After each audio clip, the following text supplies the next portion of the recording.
Welcome back. In this lecture, you are going to learn the most important concept there is in order for you to succeed with your Instagram marketing, and that is how to create valuable content. Now, first things first, before we go through that, we need to remember, and this is the very foundation, we need to remember that the end goal of our Instagram marketing is to get sales on our product or service. Now, it might be short-term sales, long-term sales, we might be talking about getting leads, increasing reach, increasing engagement, but all of those things are just different methods where you in the end try to get a sale on your product or service. So never forget that is the very foundation of marketing on Instagram. So how do we get sales on our product or service? Well, we need to, number one, build an audience. Even if you already have an audience, we still need to build a bigger audience, and then build a deep relationship to that audience. Okay, one more time, we need to build an audience and then build a deep relationship to that audience. So how do we do this? Well, we do this by figuring out what is valuable content to our audience specifically. Now, there are many creators on Instagram who are selling many different types of products and services, and for each product and service, there's going to be a specific type of audience. You are going to have a specific type of product or service, so you are going to have a unique audience, unique to what you have to offer. So your job is to find out what is valuable to your audience.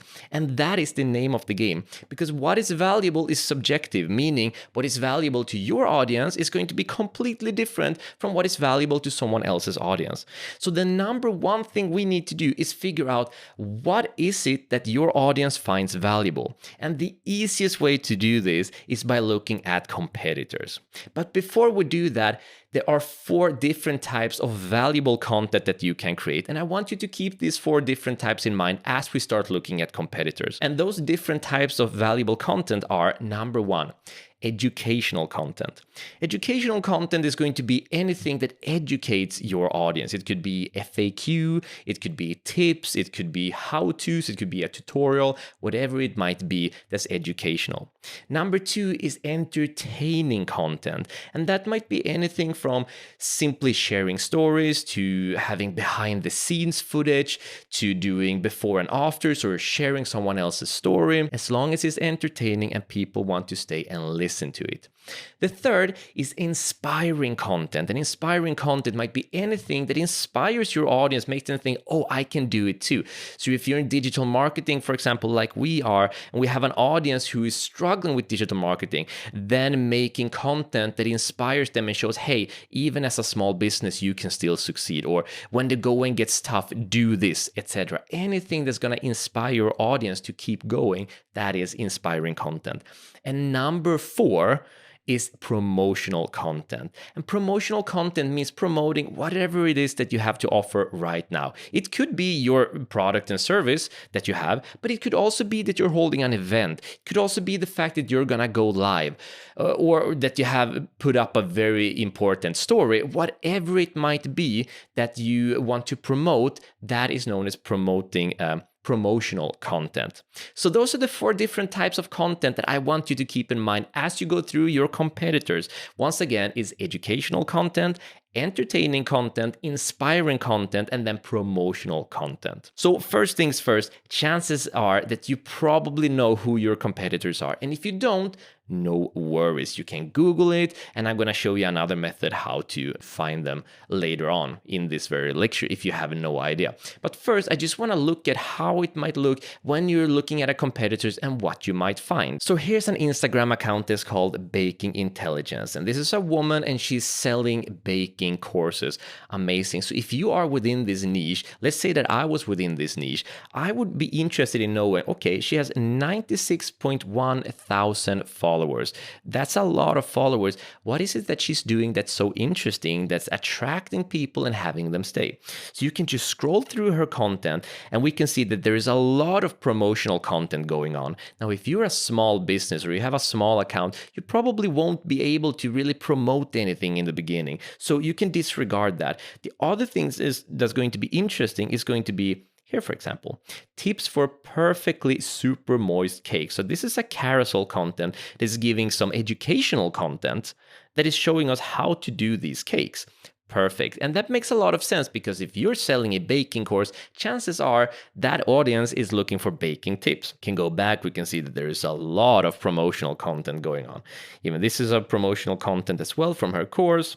We can scroll down. Oh, here we have a zebra cake. So even more educational content. So what I'm gathering from this, and you're going to need to spend a lot of time on this to figure out what is valuable content for your audience, because this is the make it or break it with your marketing. Spend a lot of time here and figure out what is it that they're looking for. Here, I would probably imagine that, yes, doing educational content is going to be something that works within this niche. But then let's look at a completely different niche. Now, here's a brand called EMP, almost as big of an account with 84.1 thousand followers. Now, their niche is completely different. They're selling a physical product and they're within the cyberpunk niche. Now, interestingly, when looking down here, we can see spontaneously that there are some products, some so-called shoppable posts. We're going to talk more about that later on. Where you can go into the post, you can tap, and then you can see what it is that they're selling. But a lot of their content actually seems to be entertaining content. So here's one example. Would you rather get free cinema tickets for life or unlimited free books? Now, as a marketer, you already know that this is almost a meaningless content if you're from this sort of old school marketing when it was all about promoting what you had to offer. But this is the modern era of marketing. People are looking to be entertained because when they're entertained, they're gonna stay on your account. And when they stay on your account, you're gonna get a bigger reach, which means more people getting exposed to your content, which means you are gonna get more and better results. So this is the future of content marketing, of Instagram marketing, and of creating valuable content. So interestingly, they do a lot of very entertaining content. And when you start digging down, this makes a lot of sense because cyberpunk as a niche, it would seem to me, are people who have a specific type of personality, who might be a little bit quirky, a little bit odd, might have a specific type of humor.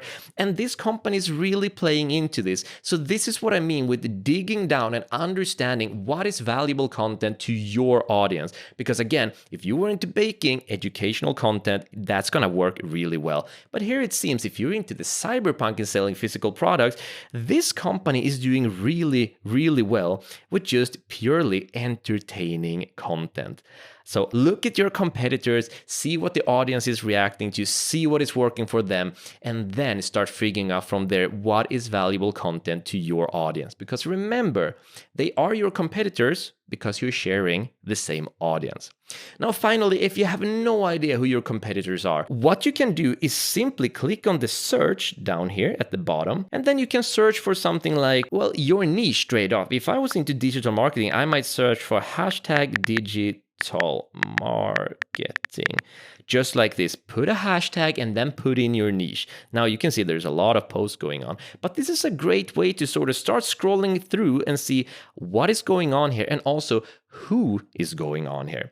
So I can see how Apple hacks into emotions. Okay, that's pretty interesting. This is a digital marketer, Alex Octopus. I can click on that account. This guy has a lot of followers. Well, what sort of content is he doing? So start digging around in the hashtags, figure out who is your competitor, what sort of content are they doing, and then you'll know that this is valuable content for your audience and you'll know what to create yourself. Now, if this is overwhelming, don't worry about it because we're gonna go through the different content types in this course later on in the course and also strategies for the different content types. So there's still so many things to learn, but understand that the end goal is to get sales on your product or service. Okay, just keep that in mind and then let's progress in the course. See you in the next lecture.